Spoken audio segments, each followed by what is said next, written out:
I'm Jasmine, and I've been a senior project manager with Bennett Construction for the last 4 years. I enjoy the pressure, in contrast to many of my coworkers who gripe about our busy schedules and picky clients. Seeing a project through to completion has a very fulfilling quality. I have a small flat in downtown Portland, but it's mine, from plans to ribbon cutting. Or it will be after I've paid off my mortgage anyway. On clear days, I can see Mount Hood in the distance from my balcony, which views out over the river.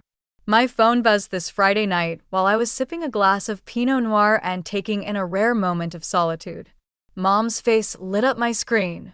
I tucked the phone between my shoulder and ear and said, "Hey, Mom," while refilling my glass.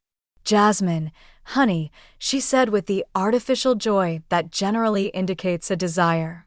"Hey, next Saturday we're having a family meeting with your father. We need you to join us, and everyone else will be there. I'll prepare your favorite lasagna, the one with homemade sauce and 3 cheeses." My mom understood that my weakness was her famous lasagna. I couldn't resist grinning. "I'll be there." We hung up, and I went back outside to my balcony. I had not seen my folks for months. With their hectic retirement routine of golf and community theater and my 60-hour work weeks, we hardly ever saw one other outside of important holidays. It would be interesting to see my younger siblings. At 24, the twins, Tyler and Tiffany, were 12 years my junior. They were still in elementary school, receiving the newest technology and lots of attention while I was moving into my first apartment and finishing college. Between raising me and rearing them, our parents' parenting style had drastically changed. For me, it was all about independence, saving money, and taking responsibility. I started washing my own laundry by the time I was 12. By the time I was 14, I was the twins' go-to babysitter whenever our parents wanted to go out. Tyler and Tiffany, on the other hand, had a lot more indulgence and fewer rules growing up. They were still being tucked in at night when I moved out when I was 18. At the age of 24, they both resided in apartments that our parents helped pay for while they were still figuring things out. Tiffany was now in between jobs after leaving her barista job due to her manager's abusive behavior, and Tyler had gone through 3 different college majors before deciding on communications. At precisely 4 p.m. on the next Saturday, I pulled into my folks' driveway. Tyler's motorcycle and Tiffany's vivid blue Kia were already parked in front. Fantastic. Since I was the last to arrive, they had most likely been referring to me. I heard laughter coming from within as I got closer to the front door. I pressed the doorbell, and it stopped suddenly. Mom replied with a smile that seemed a little forced and an apron on. "Jasmine, come in, come in."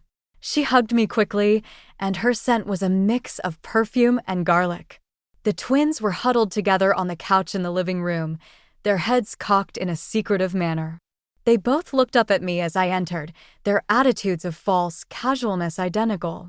Tiffany said, "Hey, Jazzy," while twirling a lock of blonde hair around her finger. "Nice outfit." Arriving from the office. It was Saturday, but I didn't bother correcting her. "Hi, Tiff." "Tyler." I nodded at my brother, who gave a half-hearted wave without getting up. I went into the dining room where Mom was setting out the good china, the set we only used for Thanksgiving and Christmas. "Wow, bringing out the fancy stuff," I observed. "This must be some family meeting." Mom and Dad exchanged a quick glance that sent a ripple of unease through me. Before I could ask what was going on, the twins sauntered in and took their usual seats across from me. Throughout dinner, the conversation remained painfully superficial. Mom talked about her garden club. Dad mentioned a new golf club he was considering, and the twins shared gossip about people I didn't know from their circle of friends. No one asked about my work or life, which wasn't unusual, but still stung. The lasagna was amazing as promised, but I couldn't fully enjoy it with the underlying tension in the room. Mom's hands trembled slightly as she served dessert, homemade tiramisu, another one of my favorites. "Okay," I finally said, setting down my fork. "What's going on? You're all acting weird." And Mom's made 2 of my favorite dishes. "Just tell me what this is about." My parents exchanged another loaded glance before Dad cleared his throat. Jasmine, you know we're getting older and we've been thinking about the future, he began. Mom jumped in. We've decided to finalize our will and we wanted to tell you about it in person. Okay, I said cautiously. We've decided, Dad continued, that the house and the lake cottage will go to Tyler and Tiffany. The room went silent. I stared at my father, waiting for the rest. But he just looked at me expectantly. And I finally asked. That's it, Mom said, her voice oddly defensive. You should understand, honey. You're doing so well financially, and the twins are still finding their way. They need the security more than you do. I looked across the table at my siblings. They were both trying and failing to suppress smug smiles. Just so we're clear, Tyler said, leaning forward, we wanted you to know now so there's no confusion later. Everything goes to us. I felt like I'd been punched in the stomach. Everything. The house that I've been helping pay the mortgage on for the past 4 years. The cottage that I paid $30,000 to renovate last summer. Mom's face flushed. That's not relevant, Jasmine. Family helps family. You know that. Yeah. Family helps family, I repeated slowly. Like when I paid for both their college tuitions, or when I send you $600 every month for household expenses. My parents looked away, unable to meet my eyes. Tiffany snorted. Don't act all high and mighty, Jazzy. You've always been jealous that Mom and Dad love us more. Excuse me. I felt my face growing hot. It's true, Tyler added. You've always resented us because you had to babysit while we got to have fun. It's not our fault you were born first. I looked at my parents, waiting for them to defend me, to say something, anything to contradict this ridiculous accusation. Instead, Mom's face hardened. You should be ashamed, Jasmine. Talking about money at a family dinner. You've always been obsessed with counting every penny. Meanwhile, your brother and sister are struggling to find good jobs in this economy. And whose fault is that? I shot back. You've never made them take responsibility for anything. They can't keep jobs because they've never had to work for anything in their lives. See? Tiffany said triumphantly. Jealous and greedy. I pushed my chair back from the table. What I see is that I've been supporting this family for years while getting nothing but criticism in return. And now I find out you're cutting me out of the will entirely. For what? For being responsible? Dad stood up abruptly. I think you should leave, Jasmine. When you've calmed down and can discuss this rationally, we can talk again. I was stunned into silence. As I gathered my purse and jacket, the twins smirked at me from across the room. Don't let the door hit you on the way out, Tyler called after me. This is our house now, not yours. The drive home was a blur. All I could think about was how blind I'd been all these years. The drive home felt like an out-of-body experience. My hands gripped the steering wheel so tightly my knuckles turned white, but I barely registered the road in front of me. By some miracle, I made it back to my apartment without incident. You're such an idiot, Jasmine, I muttered to myself as I kicked off my shoes in the entryway. Such a complete and utter fool. I went straight to my wine rack and grabbed a bottle of Cabernet.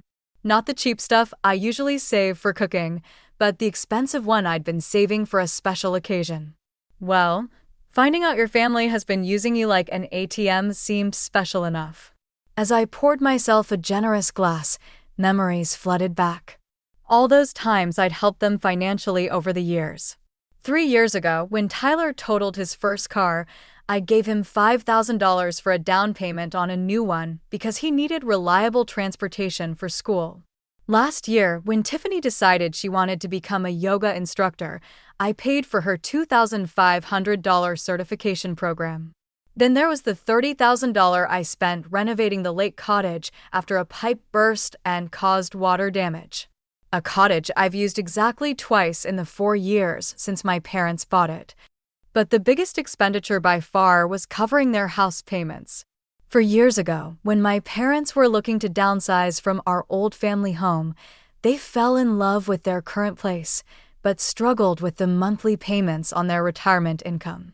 They took out the mortgage themselves. but right after I got my promotion, they asked if I could help them with the payments. So, for the past 4 years, I've been sending them $1,800 every month to cover their mortgage, plus the additional $600 I sent them each month for utilities and property taxes. That's $2,400 a month, I said aloud, doing the math. For 4 years. The total made me see almost $115,000 I'd given them. And for what? To be told I wasn't getting anything in the will because I was doing well financially? I took my wine to the couch and stared out at the city lights. The truth was, I wasn't even that interested in inheriting their house or the cottage. What hurt was the dismissive way they'd announced it. As if my contributions meant nothing. As if I meant nothing. Using my favorite meal as a bribe. That was just manipulative. I opened my banking app and stared at the scheduled transfers. $1,800 to Mom and Dad's mortgage scheduled for the 15th, and $600 for their expenses on the 1st of each month. With a deep breath, I canceled both recurring payments.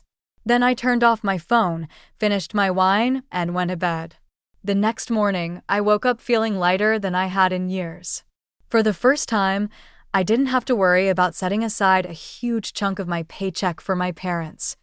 I could actually start saving aggressively for my own future. I spent the next 2 weeks throwing myself into work, staying late at the office, and bringing projects home on weekends. My phone remained blissfully silent. No calls or texts from my family.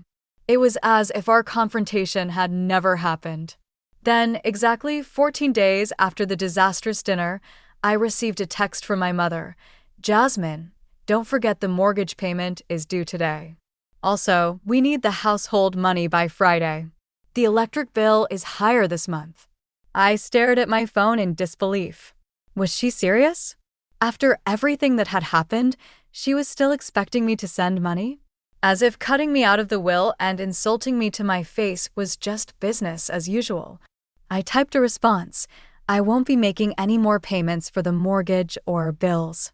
I'm not going to financially support a house that you've made clear I have no stake in. Please make other arrangements." I hit send and set my phone down, my heart pounding. Within 15 minutes, it rang. Mom's name flashed on the screen. I took a deep breath and answered. "How dare you?" she shrieked, skipping any greeting. "You can't just stop paying without warning. What are we supposed to do?" "Hello to you too, Mom," I said, keeping my voice calm. "And I'm giving you warning now. I won't be making any more payments. You can't do this to us. We're your parents. You have an obligation." "I don't actually," I interrupted. "I've been helping voluntarily because I thought we were a family who supported each other. But after learning that you and Dad are leaving everything to Tyler and Tiffany, I realized this arrangement isn't fair to me. This is about the will," she huffed. "I knew it. You're just greedy and jealous. Your father and I raised you better than this. No, Mom. This is about respect. I've spent years helping all of you financially, and in return, I get cut out of the will and insulted at dinner. I'm done being the family piggy bank." I hung up before she could respond, my hands shaking. The call started coming in almost immediately. First, my mother again, then my father, then both twins. I let them all go to voicemail. Their messages ranged from tearful pleas to vicious insults. "Jasmine, please," Dad begged in one message. "We can't make the mortgage without you. We'll lose the house." "You selfish bastard," Tyler snarled in another. "Mom's crying because of you. Hope you're happy." After 2 days of this, I blocked all their numbers. I needed peace. A week later, my phone started ringing with calls from relatives I barely spoke to. First, my Aunt Linda, then my cousin Steve, even my father's brother who lived in Arizona. Apparently, my mother had been busy spreading her version of events. "Your mom says you're trying to make them homeless," Aunt Linda said when I finally answered one of her calls. "What's going on, honey?" I took a deep breath and explained the situation, the will, the dinner, and most importantly, the fact that I'd been paying their mortgage for 4 years without anyone in the family knowing. "That can't be right," she said, sounding genuinely confused. Your mom told everyone you'd just help them with the down payment. I paid every single mortgage payment since they bought the house, I replied. Plus extra for bills. You can ask them yourself. Similar conversations followed with other relatives. Some sided with me, some with my parents. A few refused to believe I'd been financially supporting my parents at all, insisting I was lying to make myself look better. Fed up with the whispers and accusations, I finally posted a detailed explanation on Facebook, laying out the financial support I'd provided over the years and why I decided to stop. I ended it with, I love my family, but I can't keep subsidizing their lifestyle while being treated as an outsider. It's time for me to prioritize my own future. The post generated dozens of supportive comments, but also plenty of criticism. Some relatives thought I was wrong to air family business publicly. Others suggested I should keep paying the mortgage regardless of the will situation because they're still your parents. A month passed without any contact from my family. I'd started to think maybe they'd finally accepted my decision and moved on. Work was busy as usual, and I was finally enjoying the financial freedom of not supporting 4 extra adults. I'd even put a deposit down on that trip to Italy I'd been dreaming about for years. But peace never lasts long in my family. It was a Tuesday when I got the assignment to oversee a project in Sacramento. The company had just completed construction on a medical office building, and they needed someone to handle the final inspections and client walkthrough. It's just 3 days, my boss assured me. You'll fly out Wednesday morning and be back Friday night. I packed lightly, just a carry-on suitcase with the essentials and my laptop. The trip went smoothly. The client was thrilled with the building. The inspections passed with only minor issues to address, and I even managed to enjoy a nice dinner at a local restaurant recommended by the concierge at my hotel. By Friday afternoon, I was on a flight back home, feeling accomplished and ready for a relaxing weekend. When I finally arrived at my apartment building around 8 p.m., the first thing I noticed was that something looked off about my door from down the hallway. As I got closer, my stomach dropped. The entire door frame was covered in expanding foam, the kind that hardens into a solid mass. Someone had deliberately sprayed it all around my door, making it impossible to insert my key or open it from the outside. What the hell? I muttered, setting down my suitcase and touching the foam. It was completely hardened. There was no way I was getting into my apartment without professional help. I pulled out my phone and called the building's emergency maintenance number, but got voicemail. Next, I tried the building manager, who answered on the 4th ring. Mitchell, what can I do for you? Someone vandalized my apartment door, I explained, trying to keep my voice steady. They sprayed it with expanding foam. I can't get in. There was a pause on the other end. That's unusual. I'll call our locksmith service, but it might be a couple hours before they can get there. It's Friday night. I ended up sitting in the hallway next to my luggage for nearly 3 hours before a sleepy-looking locksmith arrived with his tools. He whistled when he saw my door. Someone really didn't want you getting in, he observed as he assessed the damage. This is going to be tricky. It took him almost an hour to cut away enough of the foam to access the lock mechanism. By midnight, I was finally able to enter my apartment, exhausted and furious. Once inside, I went straight to my laptop. I had installed a security camera in my hallway after a package had been stolen 6 months earlier. The camera was aimed directly at my front door and uploaded footage to a cloud server I could access remotely. I found the relevant time frame and started the playback. At first, there was nothing, just an empty hallway. Then around 2 p.m. on Thursday, a familiar figure appeared. Tyler.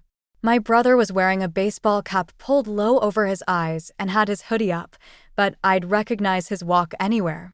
He looked both ways down the hallway, then pulled a can from his backpack and began spraying the foam around my door frame. He worked methodically, making sure to cover every inch of the lock and the seam where the door met the frame. When he was done, he stepped back to admire his work, then hurried away.